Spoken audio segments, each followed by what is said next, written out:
Good morning my dears. Last lecture में हम लोगों ने वेग के बारे में डिस्कस किया था, ठीक है। आज के इस लेक्चर में हम लोग एक्सेलरेशन के बारे में चर्चा करेंगे, ठीक है।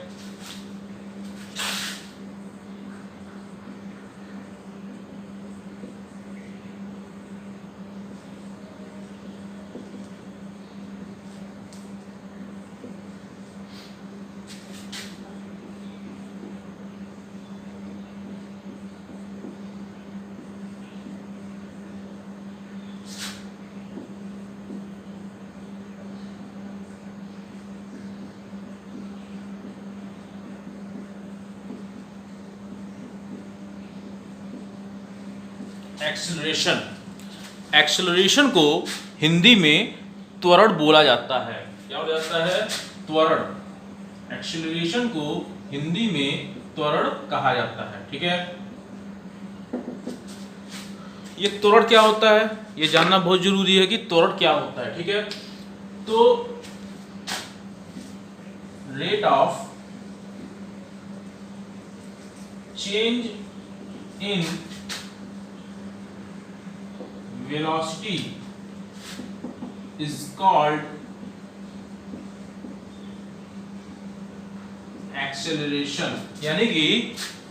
यानी कि हम कह सकते हैं कि वेग में परिवर्तन की दर को त्वरण कहते हैं।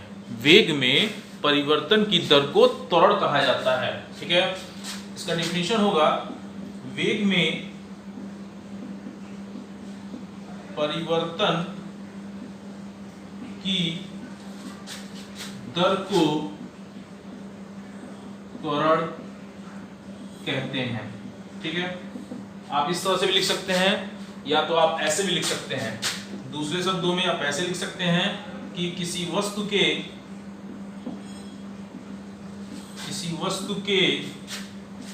वेग में परिवर्तन की दर को उस वस्तु का त्वरण कहते हैं। त्वरण को स्मॉल ए से प्रदर्शित किया जाता है, ठीक है। त्वरण को स्मॉल ए से प्रदर्शित किया जाता है। क्लियर हुआ? ये तो डिफिनीशन था, लेकिन इसको समझने के लिए हमको एग्जाम्पल की आवश्यकता पड़ेगी, ठीक है। तो आइए हम लोग इसको एग्जाम्पल के माध्यम से समझने की कोशिश करते हैं, ठीक है। तो इसके लिए मुझे मिटाना होगा। आप लोग अपने नोट्स में लिख लीजिएगा, ठीक है। देख लीजिए, वीडियो को पॉज करके भी आप देख सकते हैं या इसका स्क्रीनशॉट भी आप ले सकते हैं, ठीक है। देखिए,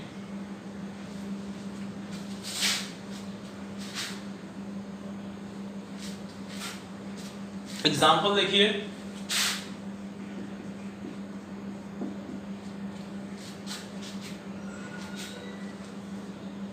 जैसे मान लीजिए यह कोई सड़क है। क्या है?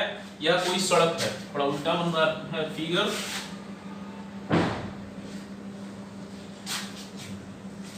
यह कोई सड़क है, मान लेते हैं यह कोई सड़क है,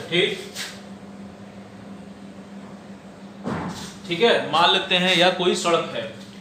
यहां पे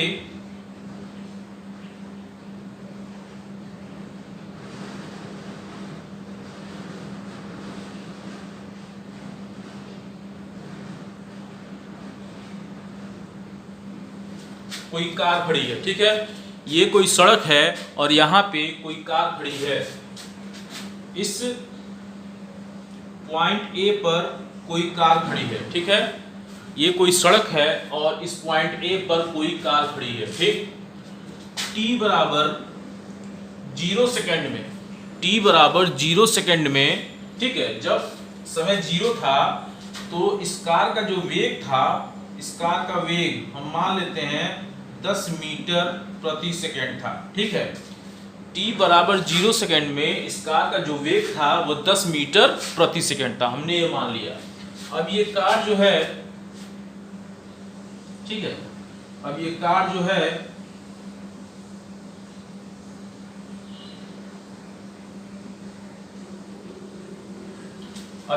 जो है A से चलकर पॉइंट B पर पहुंचेगी, ठीक है। अब ये कार जो है A से चलकर पॉइंट B पर पहुंचती है, तो इसे मान लेते हैं t बराबर 10वें सेकेंड में इसका जो वेग है, ठीक है, t बराबर 10वें सेकेंड में इसका जो वेग है, वेग हम मान लेते हैं इसका वेग हो जाता है 60 मीटर प्रति सेकेंड, ठीक है।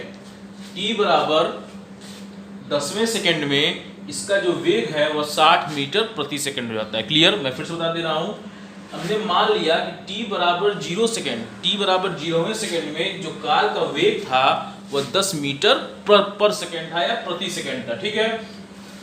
अब इस कार को A से पॉइंट B तक पहुंचना है, ठीक है। अब इस कार को पॉइंट A से पॉइंट B तक पहुंचना है, तो उसने 10 सेकेंड का समय लिया, ठीक है। उसने कितने सेकेंड का समय लिया?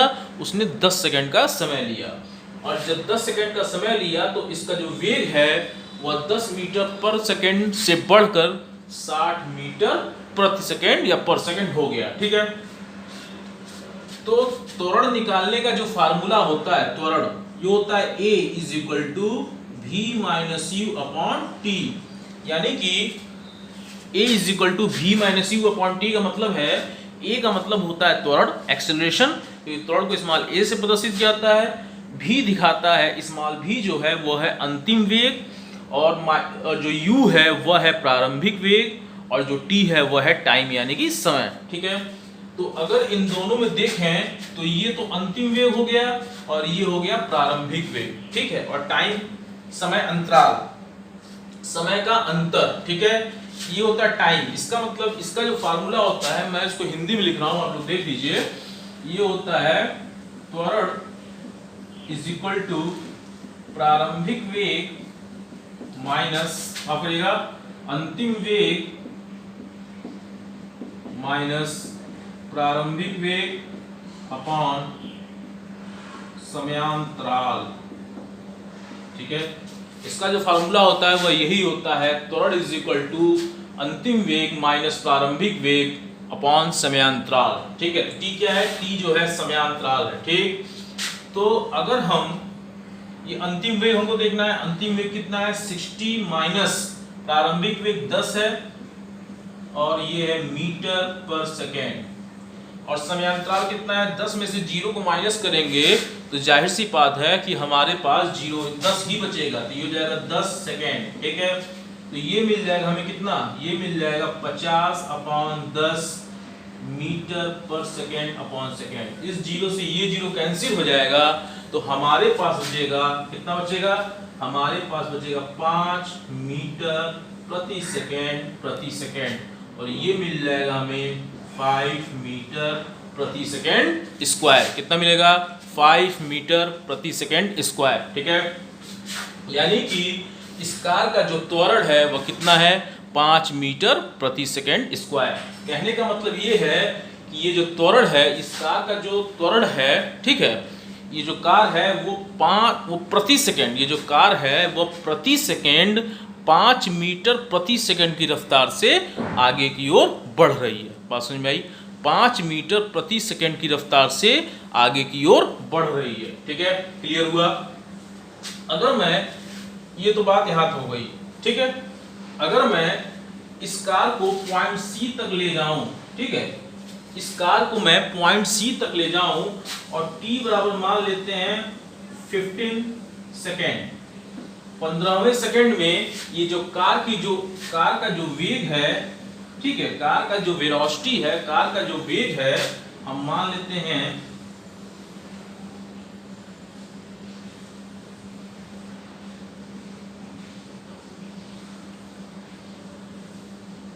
ठीक है, इस कार का जो वेग है हमने मान लिया कि वह हो गया 30 मीटर प्रति सेकेंड। कितना हो गया? 30 मीटर प्रति सेकेंड हो गया, ठीक है। 15वें सेकंड 10वें सेकंड में इसका वेग 60 मीटर प्रति सेकंड था और 15वें सेकंड में इसका जो वेग है वह कितना हो गया 30 मीटर प्रति सेकंड। ठीक है, तो इस कंडीशन में अगर हम इसका त्वरण निकालें त्वरण, तो त्वरण हो जाएगा a = v - u upon t। तो v क्या है, अंतिम वेग 30 - 60 अपॉन कितना हो जाएगा, 15 में से 10 को माइनस करेंगे, समय अंतराल है, इस 15 में से इस 10 को माइनस करेंगे तो हमारे पास हो जाएगा 5 और ये हो जाएगा -30 अपॉन 5 छके 30, यानी कि जो त्वरण आएगा वो 6 मीटर प्रति सेकंड स्क्वायर आएगा। त्वरण कितना आएगा, -6 मीटर प्रति सेकंड स्क्वायर। ठीक, यहां तक क्लियर हुआ बात, यहां तक किसी कोई दिक्कत नहीं है। यदि मैं इस कार को, यदि यह कार पॉइंट डी तक जाना चाहती है, ठीक है, और उस स्थिति में इसका जो टाइम हम ले लेते हैं 20 सेकेंड, ठीक है, ये कार जो है बिंदु सी से चलकर बिंदु डी तक जाने के लिए 20 सेकेंड का समय लेती है और उस स्थिति में, ठीक है, और उस स्थिति में, ठीक है, और उस स्थिति में इसका जो वेग है, इसका जो वेग है वह 30 मीटर प्रति सेकेंड ही बना रहता है। ठीक, मैं फिर से बता दे रहा हूं, जब t का मान 0 था, यानी कि t = 0 सेकेंड था, तो कार का वेग 10 मीटर पर सेकेंड था। ठीक है, जब t का मान बढ़ा, यानी कि जब समय बढ़ा, जाहिर सी बात है कि हमको अपने घर से स्कूल जाना हो तो उस समय हम मान लीजिए उस समय 9:15 हो रहा है और हमको अपने घर से स्कूल जाना हो, तो जाहिर सी बात है हमको वहाँ तक पहुँचने में कुछ न कुछ समय लगेगा। तो इस कार को यहाँ तक पहुँचने में t = 10 सेकेंड का समय लगा।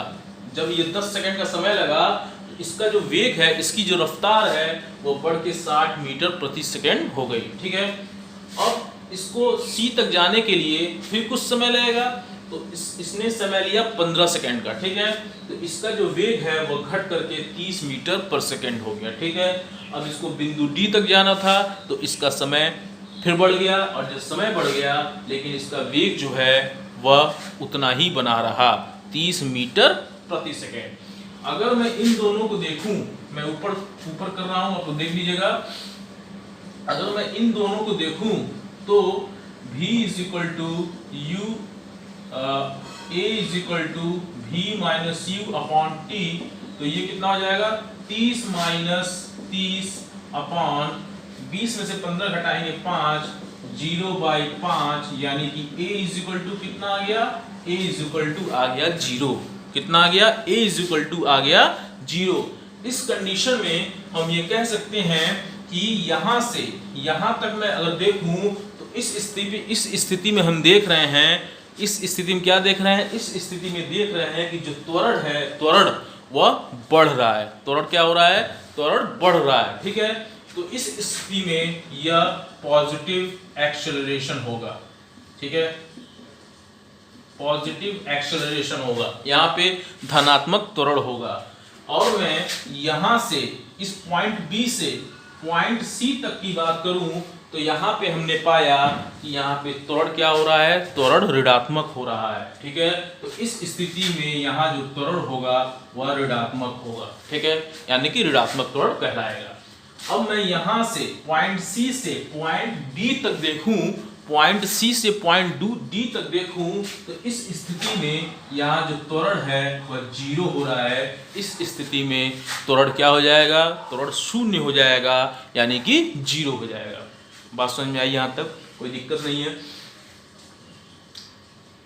क्लियर। इसका जो मात्रक होता है, मात्रक, इसका मात्रक होता है यही मीटर प्रति सेकेंड स्क्वायर। इसका क्या मात्रक होता है, इसका मात्रक होता है मीटर प्रति सेकेंड स्क्वायर। ठीक है, और यह एक सदिश राशि होती है। ठीक है, क्योंकि वेग की बात कर रहा है, वेग की अपनी एक दिशा होती है, चाल में दिशा जोड़ देंगे तो वेग बन जाएगा, और वेग की एक दिशा होती है। ठीक है, तो इस वेग से जा रहा है जिसके कारण त्वरण एक सदिश राशि होती है। ठीक, क्लियर। ये तो था त्वरण के बारे में। ठीक है, अब हम बात करेंगे इसके बाद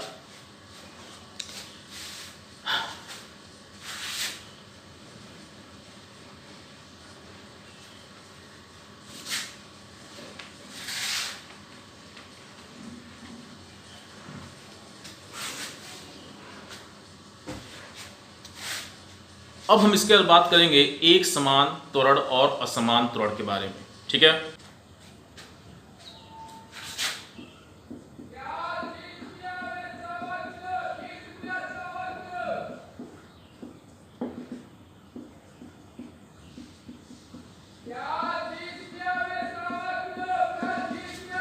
एक समान त्वरण क्या होता है? यदि किसी वस्तु के वेग में समान समयांतराल में समान परिवर्तन होता है तो वस्तु को वह क्या कहलाता है? तो वह एक समान त्वरण कहलाता है, ठीक है।